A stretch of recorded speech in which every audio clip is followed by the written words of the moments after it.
All right. Welcome back for another episode of Two Plane Sports. This episode, we're going to be talking about recruiting. OU had a huge recruiting weekend this past weekend on the 25th and the 26th.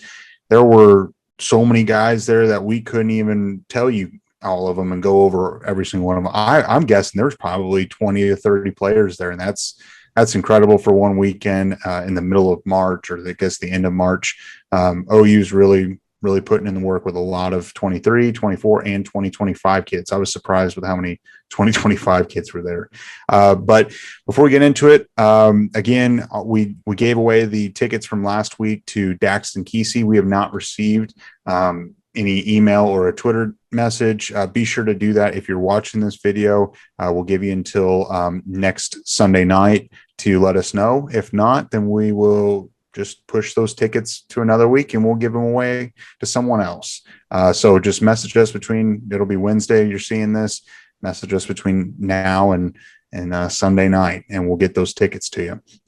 And we're giving away another pair of tickets of just general admission. And then we're going to be giving away another, in the club level. So we've got 2 more weeks of giving away tickets, assuming Daxton claims his. If you want to enter in for this week, you're going to do Brandon's Indie Video Challenge, which obviously he'll be given to you at the end of the video. And then you'll have to like the video, subscribe, follow us on Twitter, and like us on Facebook. If you only have one or the two of Facebook or Twitter, just one of them, that's fine with us. You'll comment done and do the Indie Video Challenge. So be sure to stick around so you see what Brandon has you do on this week. We're getting close to 3,800 subscribers. We've been growing pretty solid lately. Let's keep it rolling, keep spreading the word, keep sharing, sending the links, texting your friends, or just send the podcast link on Spotify or Apple Podcasts. That helps us as well. It's just as good as a YouTube subscriber to us. So be sure to hit the subscribe button, turn that notification bell, and we're just going to keep the OU content coming your way. So for this video, I guess we do have one more question. I'm just curious, would anyone be interested in any merch, like any shirts, hats, sweatshirts? If we ever made some of those, maybe sometime this summer, would anyone be interested in that? If you are, comment below and let us know what you think. But so today we're going to cover, I think these are some high pressing guys, especially the first couple guys we're going to talk about are the Overton Brothers, Derrick LeBlanc, Cayden Green, Brycen Sanders, and Tre Wisner. The Overton Brothers, I feel like ever since Lebbeus is reclassified, we've been talking about him at least once a week. Lebbeus and Micaiah took their trip to Texas A&M. Lebbeus is a 5-star. Micaiah's come a transfer from Liberty, both along the defensive line. He visited A&M this weekend. He's been to Georgia and Oregon the other 2 weekends before that. He has upcoming visits with Ohio State for their spring game, and then finally with OU on their spring game on the 23rd. So while that's good, and OU's going to get the last visit, there was a crystal ball by Steve Wiltfong for A&M after his visit this weekend at a confidence level, I think, of 5 or 6, so it's not overly high. A&M is home for them. College Station is home for them with their dad working there for a long period of their childhood. Obviously, it seems like A&M does have the upper hand, but as we've talked about, as of right now at Tuesday at 9:00 at night, there's been no commitment that we've been talking about, we've been worried about. OU, as of right now, is slated to get the last and final visit with the brothers. Brandon, I think we've gone back and forth. I want to ask, with this recent crystal ball, the recent visit, no commitment as of right now, how are you feeling? Mr. Feinbaum. He's not committed, so I'm still rocking with, if he makes it to Norman, he will be a Sooner. Are you sure? As you mentioned off the show, and then we haven't, and you didn't mention it in your recording here now, but you mentioned before we started recording that they have not offered Micaiah yet, which I think still does bode well for the Oklahoma Sooners in this pursuit of essentially Lebbeus with the add-on of Micaiah Overton. So the fact that they have not offered Micaiah, and the fact that you're right, as of Tuesday night at 9:00 Central here, there is no commitment yet. So if he makes it all the way to Norman, I'm still rocking with it. He will be a Sooner. Take it to the bank. God, you just All right, whatever. That's what I said the whole time. Nah, you said that A&M was going to take him, but it doesn't matter. They're not going. Well, they might not go to A&M. Like you guys have said, they haven't offered Mackay, which is good. I think this is now a challenge for Todd Bates. We've talked about the Todd Bates effect for months now, how good he is at recruiting the defensive line, and it's now time for him to step up and show everyone what he can do for Oklahoma. And I think he's going to build a great class moving forward in like 2023 and 24. We're going to talk about some of those. We've talked about a lot of the 24 guys recently, but Lebbeus is going to have to really connect with Todd Bates over that weekend visit here in a few weeks to kind of flip him, because it does seem like A&M has a big lead on them. But we do have an offer for Mackay, so hopefully that's what kind of tips them over the edge, because like you said, it is only a 5 or 6 confidence, so it's not like nothing can change in that. I feel like once there's like a 7 or 8, that's when it's kind of, they're kind of just taking courtesy visits, but we still have a chance. And the message of like family that the staff has been pushing for every recruit, and like how they want to not just better you as a football player, but better you as a person, I think is going to be a big selling point for these guys. And it's going to be a big selling point for everyone. But the fact that we're going to get potentially both the brothers might be really what tips the scale to OU, once that weekend comes. But we still have Ohio State. I don't think Ohio State has a very big chance, because they are having to follow A&M, and A&M has a special place in the Overton's heart. So it's going to be tough for Ohio State to kind of tip the scales their way.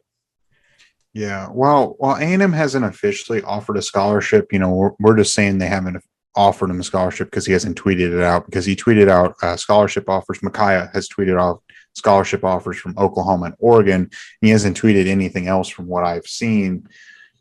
Do you think that what we're running into at the NIL, while there's scholarship limits, how many kids can have a scholarship per teams and the NCAA rules, do you think A&M and any other school like a Georgia or Ohio State is basically saying, while we won't officially offer you a scholarship, we can get enough NIL money to you as if it's a scholarship? While that's not technically legal, I mean, if they do a workaround, I mean, could that possibly be in the works? That's kind of what I'm hesitant about, is while these schools haven't officially offered a scholarship, they can organize enough money from donors and businesses, whatever you want to call it, to pay for this kid's school. I mean, I kind of wonder if something's cooking up in College Station where that they're doing that. And that's a total speculation. I don't know if that's a thing. I'm not saying it is. It just seems like it would be a possibility. And if that were the case, it'd make A&M a very hard team to beat.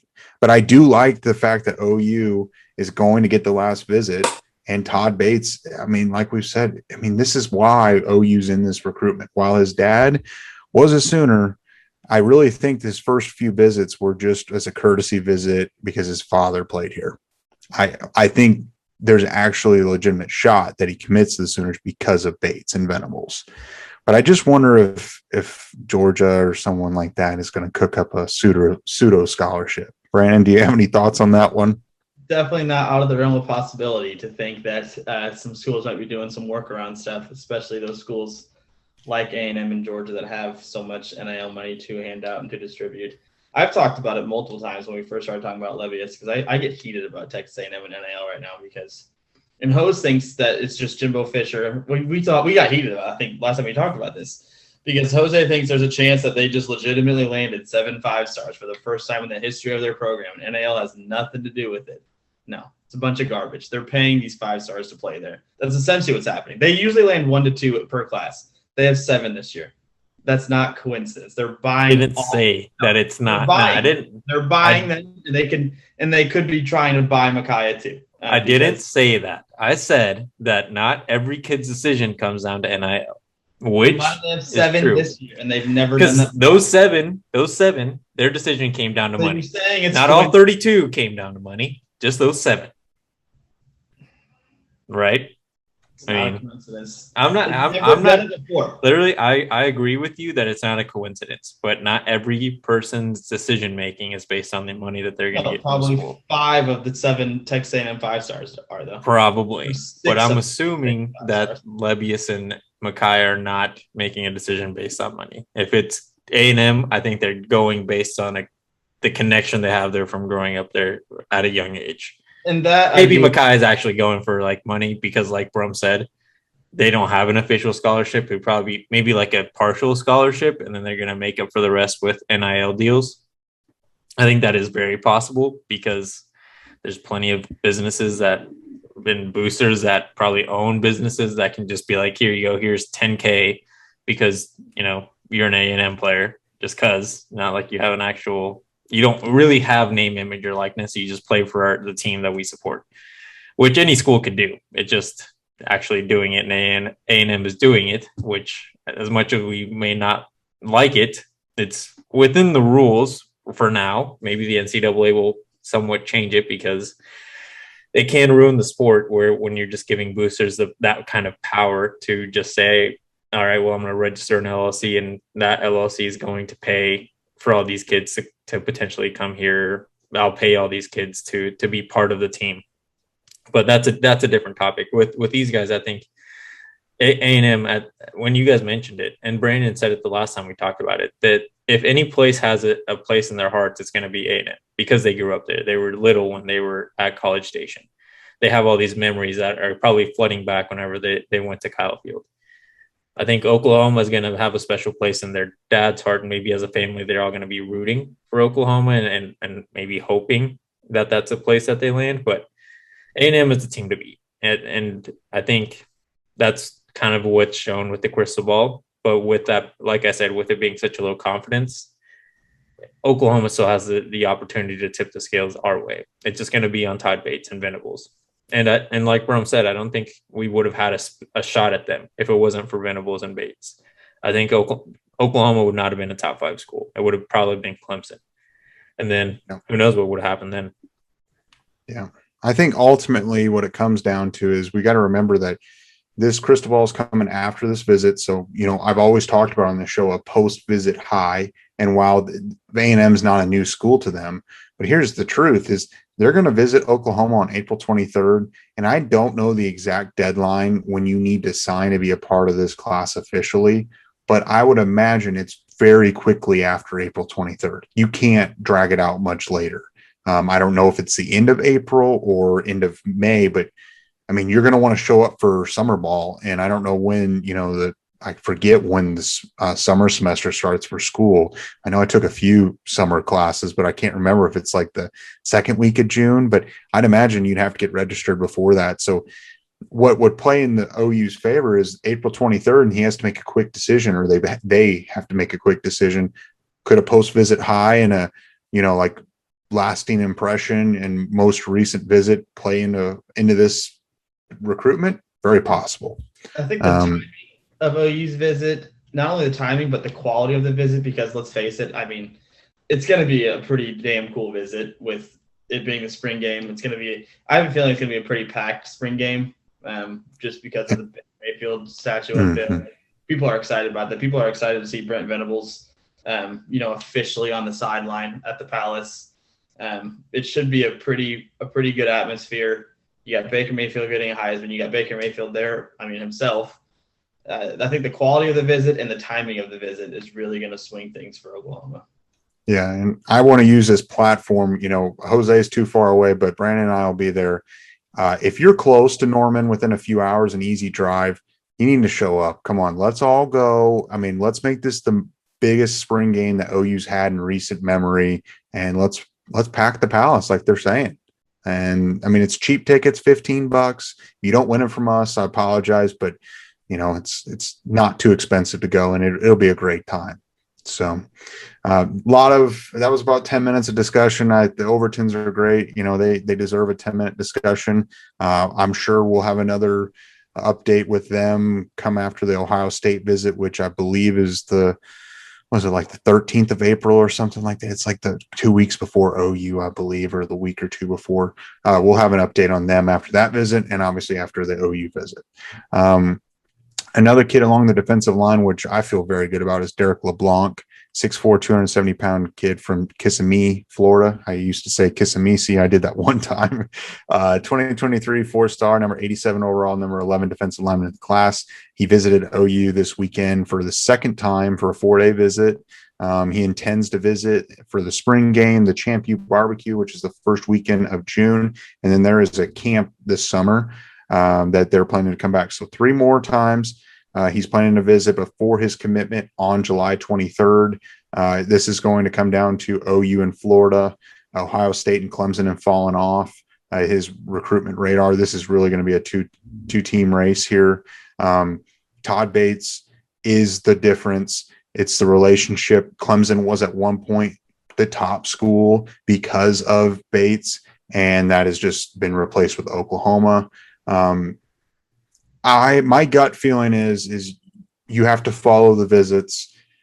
And while Florida is only an hour or two away from his home,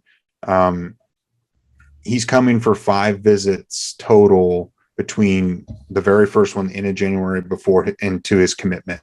5 visits, and 4 of them, I honestly think all 5 of them are going to be unofficial, and he's going to take an official to wherever school he decides. So 5 visits on his family's own dime. You have to be seriously interested. While Florida's only an hour or two away, that's easy for a weekend trip.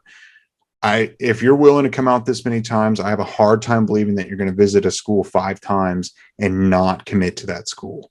That's just my gut feeling. You follow the visits. Jose, what do you think about LeBlanc? I mean, he's a terrific player. Yeah. I think you made a good point. Like his family is having to pay for all these unofficial visits, and there's still a lot ahead of them. So it is hard to believe that he wouldn't be leaning towards Oklahoma at this moment. It's going to be, I think, what may be deterring him from committing any sooner than that July date. And this is just a wild guess, is maybe he doesn't want to commit early and then decommit and then move to Florida or go to Florida or feel like he's missing out on something through his commitment, because he is he's in 23 class, right? So the earliest he would commit is in December, and Venables already expressed his feelings on someone that commits and then still takes visits. Not a fan of that. So if he commits to Oklahoma, he's got to be 110% sure that he wants to be a Sooner, because Venables won't really like that if he ever takes a visit, even an in-home visit from other coaches.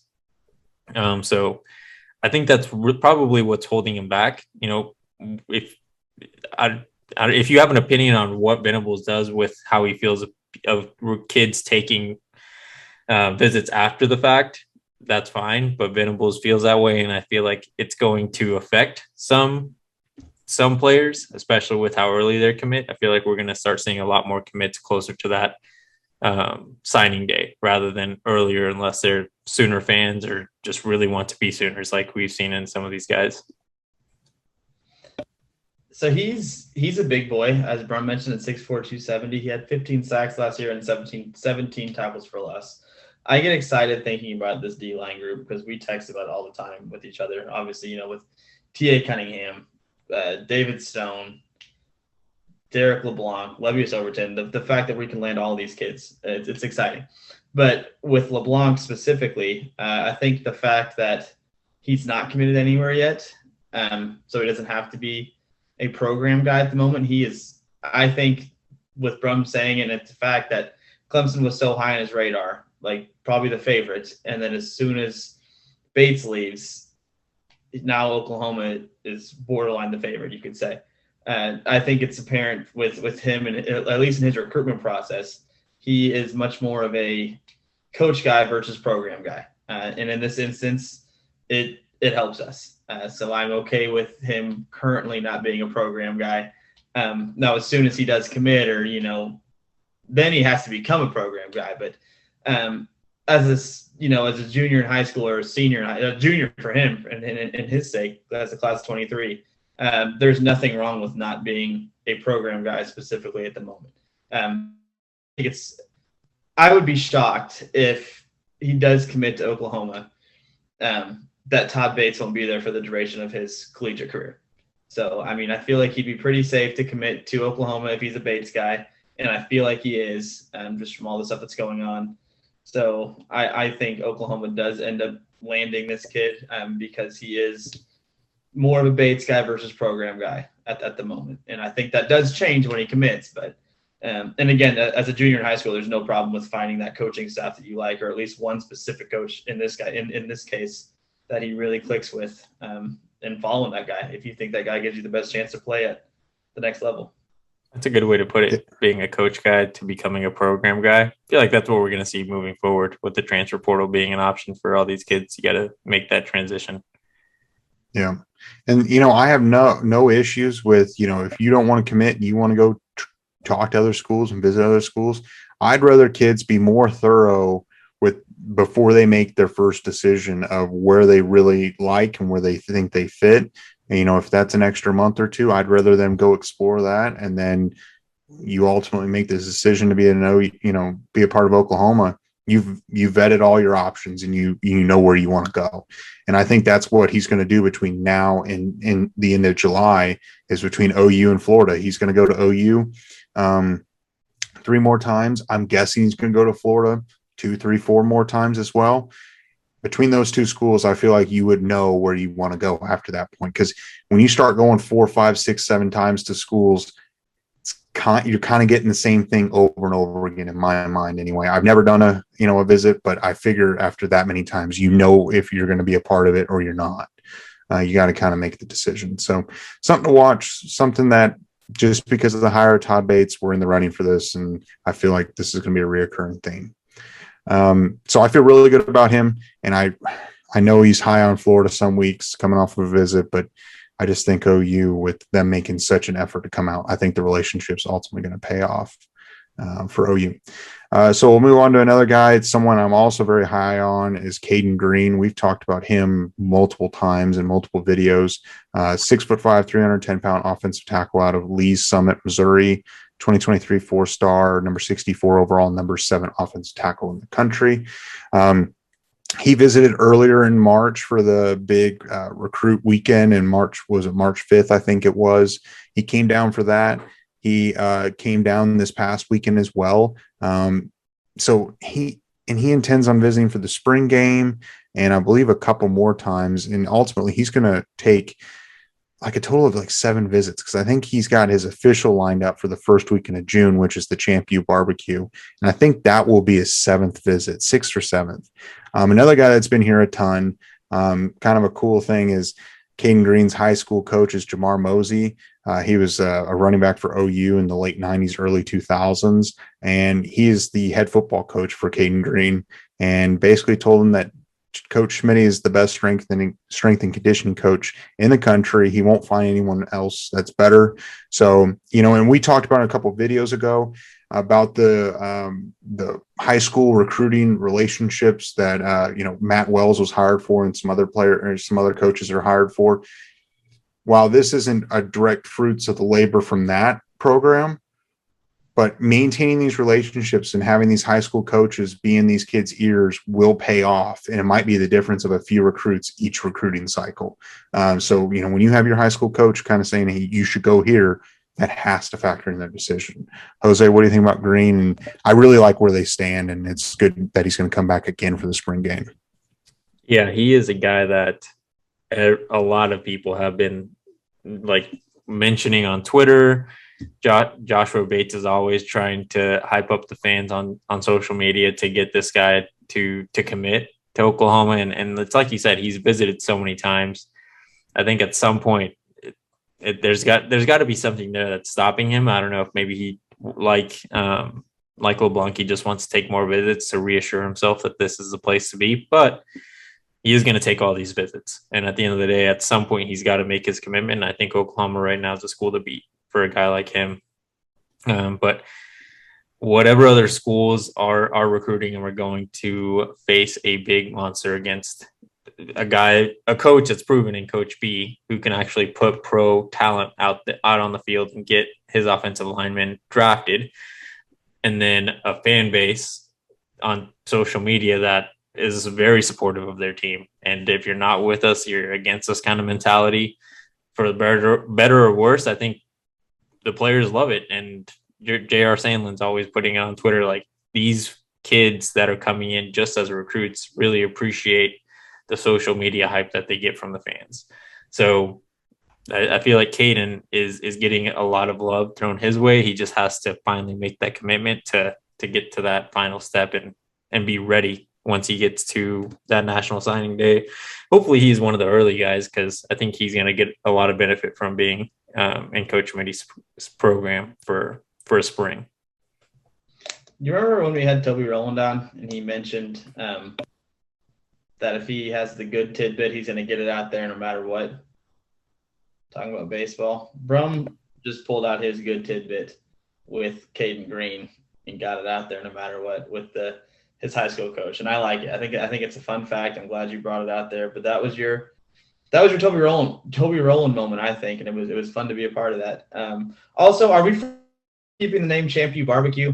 Because I kind of hate that. I thought that was a bitch face thing, and I kind of want to change the name at least. I don't know. I'm just assuming. I know it's some sort of barbecue type deal. I don't know if they're calling it Champion Barbecue, but I know that's kind of the intent of the first weekend of June. Oklahoma's still Champion, right?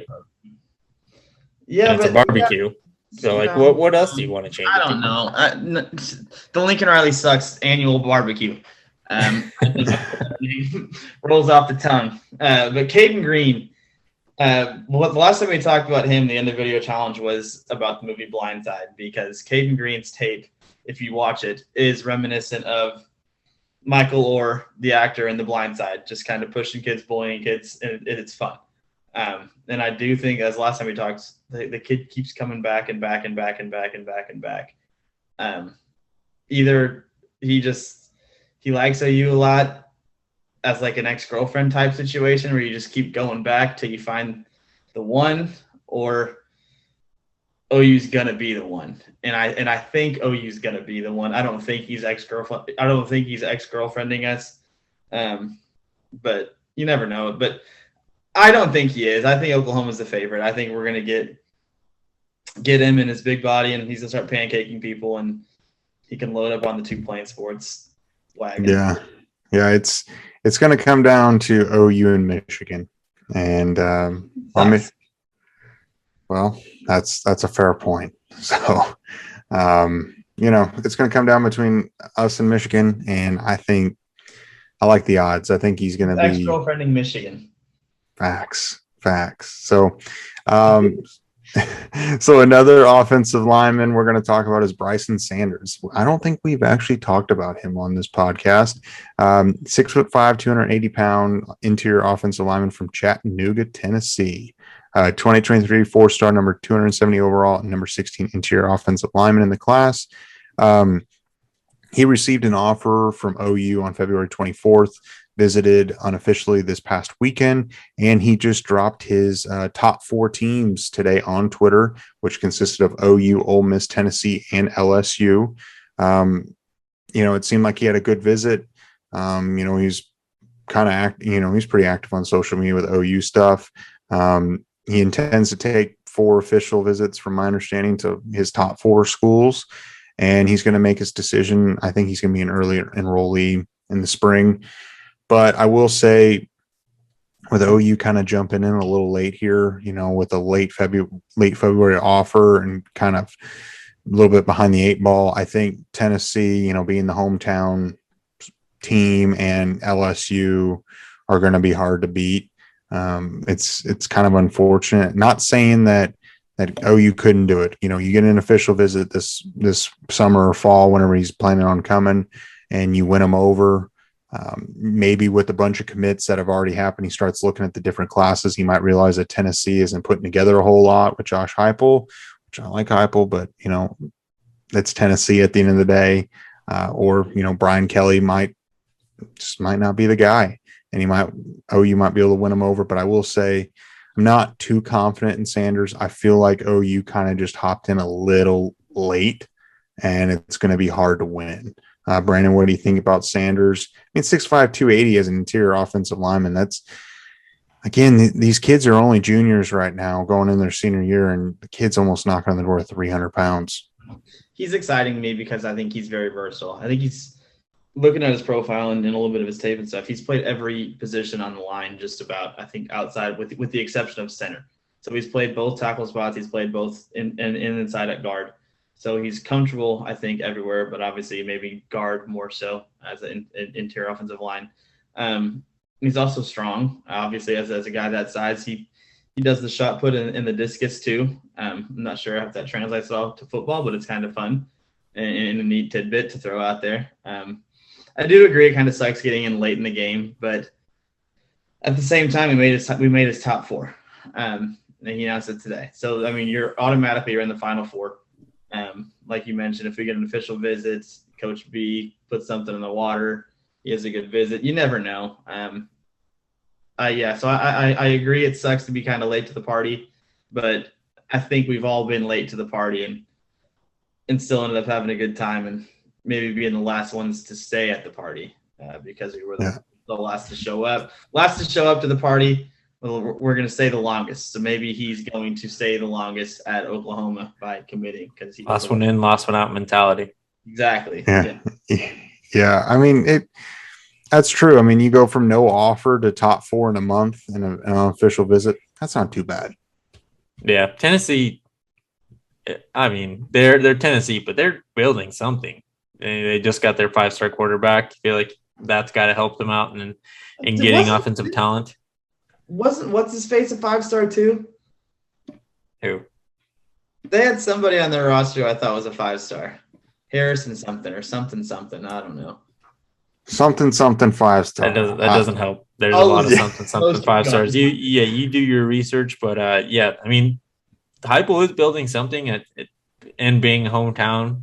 It benefits some schools, just like it's benefited Oklahoma and getting local talent. It might benefit Tennessee in this scenario, but I mean, I think you guys made a good point where we've gone so far in the last month, right? And we're now in his top 4 schools that he's going to just focus on the 4 of them. Now it's going to be on when he takes his visits. Hopefully he takes an official visit or another visit when we have a guy like Creed Humphrey in, where he can be like, hey, dude, I wasn't a very highly rated guy. Now I'm the best center in the NFL. And it's all because Coach B put me in the position that I'm in. And I believe he was there with Schmitty towards the end of Schmitty's first time around. So, I mean, you're kind of being put in the same position that the best center in the NFL was put in. So why not just go to Oklahoma, make millions of dollars in the NFL, don't worry about NIL at the college level, and go be rich when you're 22 to 35 or however long you get to play in the NFL. Harrison Bailey was the name I was looking for. Wasn't he a 5-star or fringe 5-star for Tennessee? Never came to fruition. I don't know. I mean, I'm not going to sit here. I mean, yeah, maybe, but Josh Heupel, they played better last year. Sanders had offers from, or has offers from like Auburn, Georgia, Florida State. So he's got other big time offers, and OU comes in and offers, and boom, right up the top of the chart, or at least makes the top 4. It's pretty good. Someone to watch, but I'm a little hesitant to get my hopes up. Maybe some official visits. We'll see where he's at. And the final guy we're going to talk about, it's really not a whole lot to say other than the fact that I really think OU's moving into a great spot with Tre Wisner, 5'11", 180-pound running back from Waco, 2023 4-star, number 177 overall, number 10 running back. There's been a recent crystal ball for OU. He visited, I believe his visit was at the end of January visit. I think he came up. I just think the consistency in DeMarco Murray, and we might want Richard Young, and it'd be great to get him. I think Wisner is going to be the running back in the 2023 class, whether OU takes a portal guy and they only take, Tre Wisner as an incoming freshman, or they might add someone else if they don't take a transfer kid. I think Wisner is going to be a part of this 2023 class. And I just wanted to mention that because we have gotten a few deals on Twitter asking about Wisner, a quick update. I like where they sit. I think he's got upcoming visits to USC, A&M, I think, to Texas. I think he's going to the Texas spring game potentially. And I think he's going to go to Arkansas. I can't 100% remember, but I just think the consistency in DeMarco Murray, he's going to close them out. And, I think he's going to be the running back of the 2023 class. Do you guys have anything to add with that? I think his mom tweeted something out after his visit in January, like they can tell a big difference in the previous coaching staff to this coaching staff, and how much he loved like getting to know Venables and I guess DeMarco Murray again, and kind of the culture that's being set up. So I feel like that's got to be a big win for Oklahoma when mom and dad like you. Or I guess mom is the one that expressed those feelings. And I mean, Tre might take her advice and go ahead and make his commitment as the first running back, and maybe only a running back, like you said, in that class. Yeah, no, I agree. I'm feeling good about Tre Wisner's chance to be a Sooner, or the likelihood of him being a Sooner, I should say, I guess. And he was very good at my favorite stat, the yards per carry. I think he averaged about 12 or something a carry last season, had 12 rushing touchdowns. I think he had 18 or something receiving. So yeah, all around pretty damn good player. He would be a lot of fun to pair with the Javonte Barneses, the Gavin Sawchucks, I'm missing one, Anderson. Yeah. I mean, it's going to be pretty good. I'm going to go out on a limb and say that Wisner and Dylan Edwards are going to be the two running backs in the class. While Dylan Edwards did skip out, I think the March 5th weekend, I still think OU's in a great spot for him. And I think they're going to win out in the end, being from Derby, Kansas. And that'd be a solid class. My hopes are not very high for Richard Young. He's wanted about at every school. And if he comes back for an official visit, which he says he's going to, that's when I might start getting my hopes up a little bit, but I'm just keeping it at a very, very low level. Do you guys have any final thoughts? No? All right. So it is time for Brandon's in a video challenge for everyone that wants to enter into the ticket given away contest. Yeah, this one's tough. I usually have it just on the spot. This one, I can't lie. I don't have anything just coming to mind here. We talked about the Champion Barbecue being stupid, or I did at least. At least change the name to the Lincoln Riley Sucks Annual Barbecue or something along those lines. But since we're talking about barbecues, what's your favorite barbecue go-to thing? I like to just put together probably 6 hamburgers and just throw them down with some baked beans and a little bit of coleslaw, some sweet tea, maybe a couple shots mixed in. Not with the sweet tea, that's disgusting. We played that game before. But yeah, just describe your perfect barbecue situation. It sounds about right. A half dozen cheeseburgers for you, Randy from the Trailer Park Boys. That sounds about right. So, or Jose, just Lincoln Riley Sucks Annual Barbecue, because that is a better name than the Champion Barbecue. Yeah. So, Jose, do you have anything to add with Brandon's in a video challenge? That's a lot of hamburgers. That's a lot of cheeseburgers for a long period of time, boys. Barbecues are an all-day thing if you do it right. You could start at noon or whatever and go till 5. We've seen you at barbecues. It doesn't need to be all day for a half dozen of them. So, all right, guys, we really appreciate if you made it this far. Hit the subscribe button, get us to 3,800 subscribers, do the end of video challenge of liking, subscribing, turn the notification bell, either liking us on Facebook or following us on Twitter, and then comment done and do the end of video challenge. And maybe you eat eight cheeseburgers. I don't know, but it's hard to imagine that someone could do that. My end of video challenge is, can you beat 6? Can you beat 6? If so, yeah, that's impressive. So we'll get you guys another video for this week on Friday morning. I believe it's going to be another recruiting video. And we'll catch you next time.